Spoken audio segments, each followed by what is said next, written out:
Buenos días a todos. Vamos a comenzar con esta segunda tutoría de la primera evaluación del nivel 1 de lengua castellana y literatura. Como veis, seguimos hablando de la comunicación, de las habilidades lingüísticas.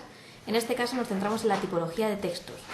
El primer tipo de texto que nos encontramos es la exposición, ¿vale? Que es el que vamos a ver en las próximas diapositivas. Exponer consiste básicamente en dar a conocer a un grupo de personas un tema determinado, explicándolo de tal manera que el público capte y entienda de qué se habla.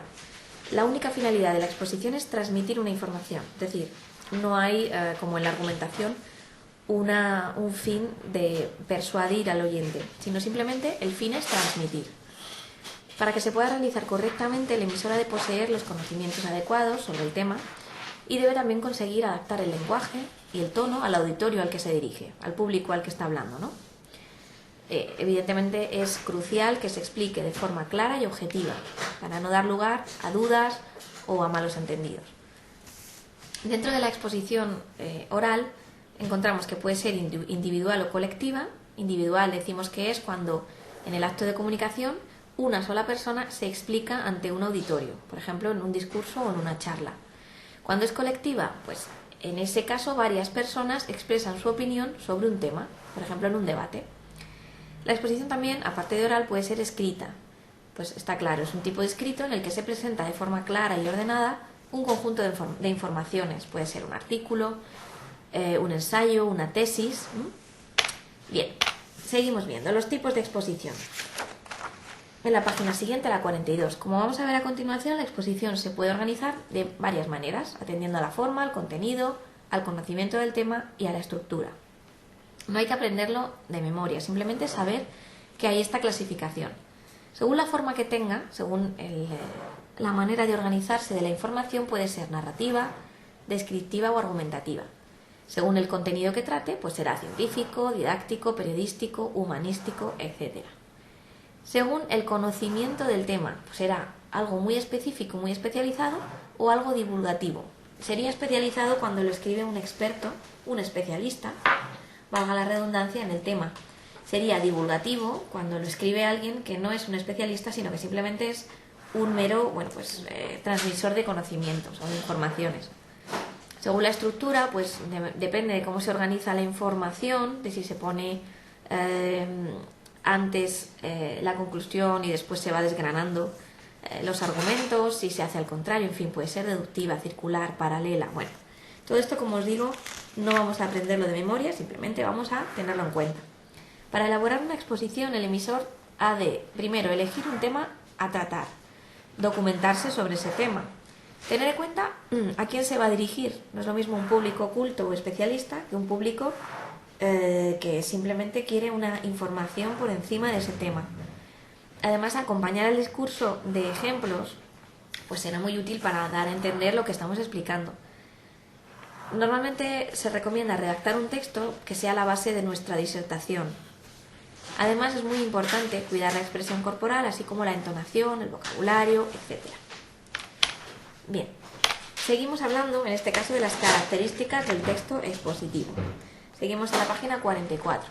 Toda la exposición que se precie debe cumplir con 3 características principales para asegurar que el destinatario va a comprender lo que se le quiere explicar. Tiene que tener claridad, orden y objetividad. Tiene que ser clara, esto quiere decir que ha de ser comprensible para el interlocutor. El léxico, el vocabulario tiene que ser sencillo. En cuanto al orden, pues está claro que si presentamos una exposición desordenada o que repite ideas o que se detienen cosas que no son importantes, no va a ser comprendido. Entonces, el orden se transmite a través de contenidos organizados coherentemente, ¿vale? Y por último, la objetividad. No hay lugar dentro de una exposición a las valoraciones personales. Simplemente hay que presentar los contenidos y evitar hacer juicios de valor. Bueno, los recursos lingüísticos es otra de las partes importantes que debemos incluir en nuestra exposición. Para llevar a cabo una buena exposición se utilizarán recursos como el presente indicativo, frases sencillas, sustantivos y verbos sobre todo, adjetivos especificativos, léxico con tecnicismos, etc. Tenéis aquí un montón de ejemplos en el que os mostramos cómo se puede enriquecer una exposición, ¿vale? Además, habría otros recursos como los que hablábamos antes, la definición, la ejemplificación, la argumentación o los resúmenes para ayudar al que oye a ir fijando esa información. Bien. Hablamos ahora de esa estructura del texto expositivo. Dentro de la estructura del texto expositivo podemos distinguir tres partes: la introducción, el desarrollo y la conclusión. Dentro de la introducción presentaremos y daremos un poco las pautas por donde vamos a llevar el tema. Será breve, será concisa y será amena para atraer al que escucha, para que no se aburra en nuestra exposición. El desarrollo expondrá las ideas o contenidos esenciales, es la parte más extensa, y la conclusión será el resumen de las ideas más importantes. Será una recapitulación breve de todo lo dicho. Pese a distinguir estas partes, hemos de aclarar que no siempre se presenta la información de igual manera. Los textos expositivos pueden apoyarse en enumeraciones, en descripciones, en esquemas pregunta-respuesta, en comparaciones, etc. ¿Vale? Bien, vamos a continuar con el ensayo porque es, digamos, la exposición por excelencia, la exposición escrita por excelencia, ¿vale?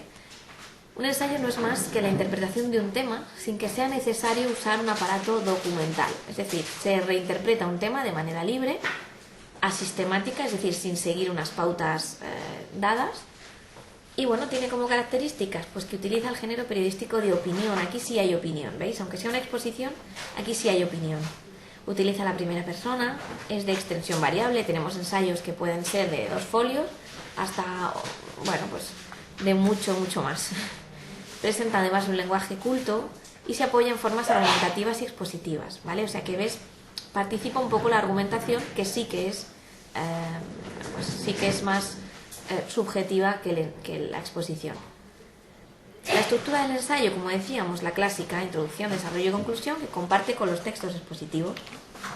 Bueno, pues con esto habremos terminado nuestro tema y lo único que vamos a hacer son los ejercicios de autoevaluación para repasar todo lo que hemos estudiado. La semana que viene veremos el siguiente tema, que es el de la tipología de textos siguiente, la narración. Pues nada, con esto hemos acabado, espero que os haya resultado interesante. Cualquier cosa no dudéis en preguntarla. Gracias.